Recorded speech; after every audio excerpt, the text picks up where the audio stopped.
Сегодня в Чувашской государственной филармонии прошло торжественное мероприятие, на котором поздравили учителей с профессиональным праздником. В руках педагогов мир знаний. Они учат детей грамоте, чтению, добру и трудолюбию. И это большая ответственность.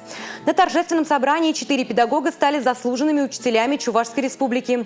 Среди них и Раиса Федорова, 33 года. Она преподает иностранные языки. Учитель трудится не для того, чтобы получить звание, но спасибо большое за то, что видят нашу работу. Но это звание, эта награда заставляет еще ответственнее подходить к своей работе.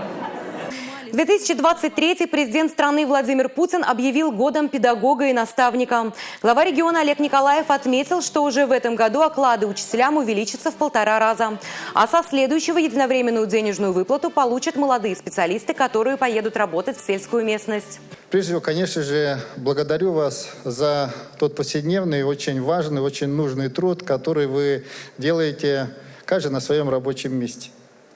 Конечно, воспитание, а именно вопрос воспитания последние 3 года даже все больше звучит в системе образования, имеет колоссально важное значение.